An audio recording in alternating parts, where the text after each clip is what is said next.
Бу елның иң көтелгән яңалыгы Россиядә җитештерелгән Checkmate истребителе Шах һәм Мат дип тәрҗемә ителә. Ростех дәүләт корпорациясендә ясалган.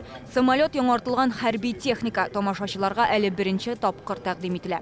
Летчик фактически уже концентрируется на ведении боя, а не управлении самолетом. Да. Рөстәм Миңнехановка уникаль очкычның барлык үзенчәлекләре турында сөйләделәр. Инфракрасного не будет, что даже вот он есть. Вот. Инфракрасный, телевизионный диапазон, радиодиапазон, все здесь обеспечивается вывод. Видимость плохая.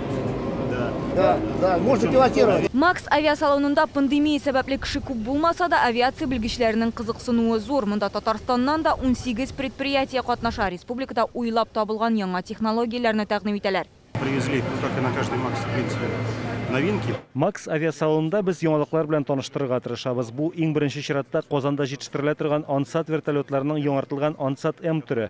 Ул еракка оча ала, яңаша җиһазландырылган. Аның белән һава шартлары начар вакытта да курыкмыйча очарга мөмкин.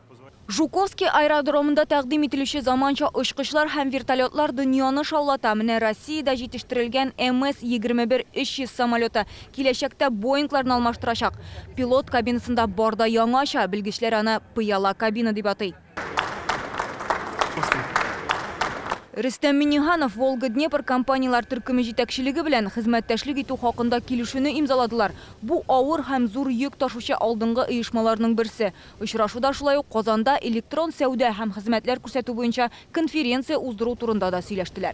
Мәскәү өлкәсеннән Дина Исамдинова, Дина Газалиева, Матвей Шинкаренко, Дмитрий Шилов, Яңа Гасыр каналы.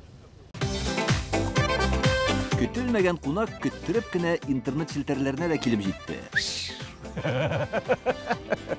Хәзер бу фильмның барлык серияларын ТНВ.ру сайтында карап була.